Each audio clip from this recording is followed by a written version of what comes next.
Side खबरों के लिए सब्सक्राइब करें फ्लेम मीडिया और उसके बाद बेल आइकन को प्रेस करें ताकि सबसे पहले आपको मिले एक्सक्लूसिव खबरें।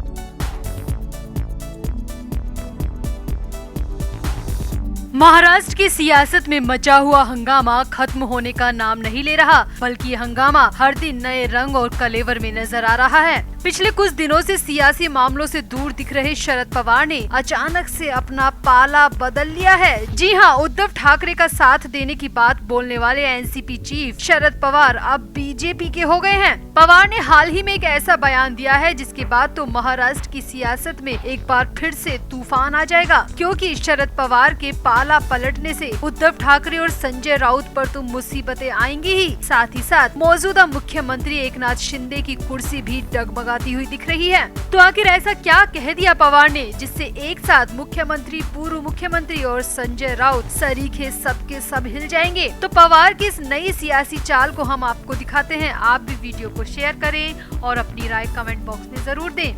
तो आगे बढ़ने से पहले आपको बता दें कि हमारे व्लॉग चैनल नीतू की पलटन का लेटेस्ट व्लॉग रिलीज हो चुका है, जिसका लिंक डिस्क्रिप्शन में है। आप भी जल्दी से व्लॉग देखें, लाइक, शेयर और सब्सक्राइब भी करें। तो पिछले कुछ दिनों से महाराष्ट्र और कर्नाटक सीमा विवाद गहराता ही जा रहा है और इस विवाद को लेकर खूब बयानबाजी भी हो रही है, जहां लगातार उद्धव ठाकरे और संजय राउत इस विवाद के लिए मुख्यमंत्री एकनाथ शिंदे और उप मुख्यमंत्री देवेंद्र फडणवीस को जिम्मेदार बता रहे हैं। वहीं एमवीए संगठन की पार्टी एनसीपी के प्रमुख शरद पवार ने अपनी डपली, अपना राग बजाना शुरू कर दिया है और पवार ने नया मोहरा चलते हुए सीधे सीधे देवेंद्र फडणवीस का पाला खुद के लिए चुन भी लिया है। दरअसल पत्रकारों से बात करते हुए शरद पवार ने काफी कुछ ऐसा कह दिया जिससे साफ हो गया है कि पवार अब बहुत ज्यादा दिन तक महाविकास अघाड़ी का हिस्सा नहीं रहेंगे, बल्कि उनका बीजेपी की तरफ साफ झुकाव दिख रहा है। तो पहले आपको शरद पवार का वो बयान बताते हैं और फिर इस बयान के मायने भी समझाते हैं। तो दरअसल महाराष्ट्र और कर्नाटका के बीच सीमा विवाद को लेकर तकरार बढ़ती ही जा रही है। महाराष्ट्र के नेताओं की बेलगाम यात्रा का कर्नाटक के कई कन्नड़ समर्थकों ने विरोध किया था, साथ ही बसों में तोड़फोड़ की थी। इस पर महाराष्ट्र के डिप्टी सीएम देवेंद्र फडणवीस ने कर्नाटक के मुख्यमंत्री बसवराज बोम्मई से फोन पर बातचीत की। साथ ही बेलगाम के पास हुई हिंसा की घटनाओं को लेकर कड़े शब्दों में नाराजगी जाहिर की थी। अब सामने आया है कि देवेंद्र फडणवीस और कर्नाटका के सीएम की ये बात शरद पवार के कहने के बाद में हुई है, शरद पवार के बीच बचाव के बाद में हुई है। दरअसल इस बातचीत से ठीक पहले बेलगाम में महाराष्ट्र से गई बसों पर हमले को लेकर शरद पवार ने एक बयान दिया था और उसी के बाद देवेंद्र फडणवीस और कर्नाटका सीएम की ये महत्वपूर्ण बात हुई है। शरद पवार ने अपने बयान में कहा था कि महाराष्ट्र ने, यानी कि डिप्टी सीएम देवेंद्र फडणवीस ने काफी धैर्य और समझदारी से काम लिया है, लेकिन अगर अगले 24 घंटे में ये हमले नहीं रुके और लोगों ने दूसरा तरीका अपनाया तो इसके लिए सीधे सीधे कर्नाटक के मुख्यमंत्री जिम्मेदार होंगे। शरद पवार ने ये भी कहा कि उन्होंने शीतकालीन सत्र के दौरान महाराष्ट्र के सांसदों से सीधे गृह मंत्री से बात करने की भी इच्छा जाहिर की है। अब शरद पवार ने अपने इस बयान में साफ साफ देवेंद्र फडणवीस की काफी तारीफ की है और महाराष्ट्र की सरकार ही देवेंद्र फडणवीस को बता दिया। पवार ने अपने बयान में कह दिया कि महाराष्ट्र ने काफी धैर्य और समझदारी से काम लिया है। इसका मतलब यहाँ पर ये है कि पवार सीधे तौर पर कहना चाहते हैं कि देवेंद्र फडणवीस ने काफी धैर्य और समझदारी से काम लिया है और इन हमलों के लिए पवार ने सीधे तौर पर कर्नाटका को जिम्मेदार ठहरा दिया। सामने आया है कि शरद पवार के इस बयान के बाद, इस बीच बचाव के बाद ही कर्नाटक के मुख्यमंत्री बोम्मई ने सीधे देवेंद्र फडणवीस से बात की और इन घटनाओं को देखने के बाद दोषियों के खिलाफ कड़ी कार्रवाई का भी आश्वासन दिया है। साथ ही साथ बोम्मई ने देवेंद्र फडणवीस को आश्वासन दिया है कि महाराष्ट्र से आने वाले वाहनों की सुरक्षा की जाएगी, अब किसी भी तरह के हमले नहीं होने दिए जाएंगे।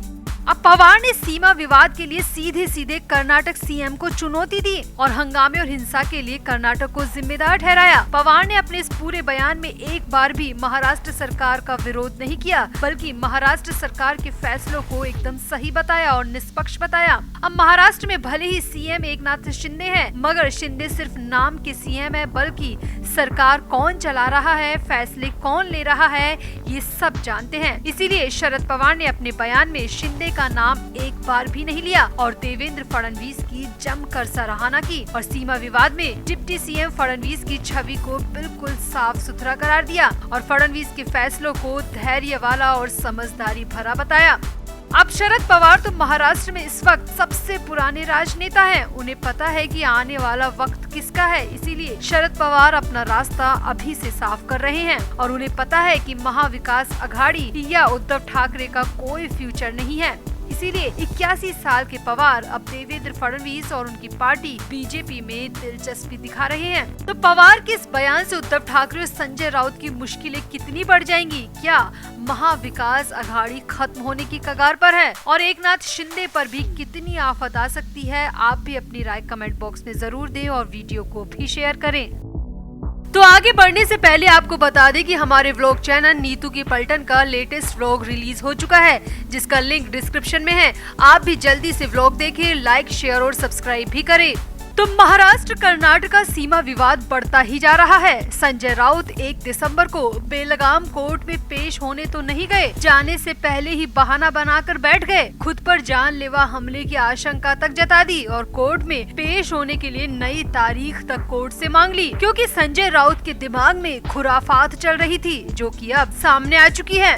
राउत सीमा विवाद का पूरा फायदा उठाना चाहते हैं, इसीलिए रोजाना नए नए बयान देकर खलबली मचा रहे हैं और अब तो राउत ने हद ही पार कर दी। सीएम एकनाथ शिंदे के साथ ऐसी हरकत कर दी जिसकी जितनी भी भर्त्सना की जाए उतनी ही कम है। कर्नाटक सीएम का नाम लेकर राउत महाराष्ट्र के सीएम के खिलाफ इतना ज्यादा बोल गए कि हर तरफ हंगामा मच गया। दरअसल संजय राउत इन दिनों नासिक के दौरे पर हैं। नासिक में कई जगह पर अलग अलग जनसभाओं को संबोधित कर रहे हैं। वहां पर राउत राज्य के विकास या किसी और भी तरह की बात करने के बजाय महाराष्ट्र और कर्नाटका के बीच जो सीमा विवाद चल रहा है उस पर ही ज्यादा बोल रहे हैं और हर बात का जिम्मेदार मुख्यमंत्री एकनाथ शिंदे को ठहरा रहे हैं, जबकि ये विवाद तो 70 साल पुराना है। खैर, फिलहाल राउत ने क्या किया वो आपको बताते हैं।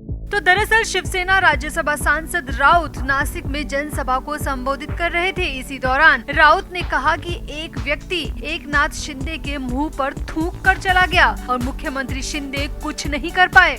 राउत ने आगे कहा कि मुख्यमंत्री शिंदे को तो वैसे भी आदत है थूके हुए को चाटने की, क्योंकि उनके अंदर किसी भी तरह का स्वाभिमान है ही नहीं। राउत ने आगे कहा, जो मुख्यमंत्री अपने राज्य के सीमा विवाद को हैंडल नहीं कर सकता वो बिना सिर वाला इंसान है। उसके अंदर अपने राज्य को लेकर किसी भी तरह की फिक्र नहीं है, ये साफ दर्शाता है। राउत ने कहा, कर्नाटका के मुख्यमंत्री ने एकनाथ शिंदे के मुंह पर थूक दिया है, मगर शिंदे उसका विरोध तक नहीं कर सकते, क्योंकि बीजेपी के खिलाफ जाएंगे तो नाम मात्र की मिली सीएम की कुर्सी उनके हाथ से चली जाएगी। अब अपने पूरे भाषण में राउत बार बार शिंदे के मुंह पर थूकने वाली बात को दोहराते रहे। ऐसा लग रहा था कि जैसे राउत ने बार बार थूकने की बात बोलकर खुद सीएम के मुंह पर थूकने जैसा काम किया है।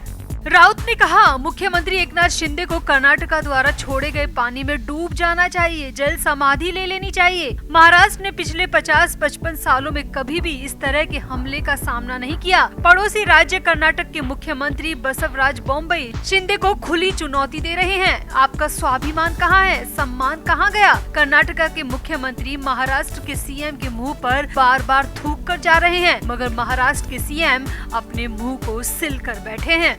अब राउत के ऐसे बयान से खलबली मच गई, क्योंकि जहां पर राउत बोल रहे थे वहां हर तरह के मीडिया कर्मी कैमरा लेकर मौजूद थे। हजारों की संख्या में लोग भी मौजूद थे और राउत बार बार शिंदे के मुंह पर थूकने की बात कहे जा रहे थे। राउत ने अपने भाषण में कई बार थूक का जिक्र किया, जो कि मुख्यमंत्री के खिलाफ मंशा के तहत अवमानना करने के मामले की तरफ इशारा कर रहा है। इसी भाषण के दौरान राउत ने एक बार फिर से छत्रपति शिवाजी के अपमान का मुद्दा भी उठाया। मांग की कि राज्यपाल भगत सिंह कोश्यारी को बर्खास्त किया जाए और सुधांशु त्रिवेदी को बीजेपी अपनी पार्टी से बाहर निकाले।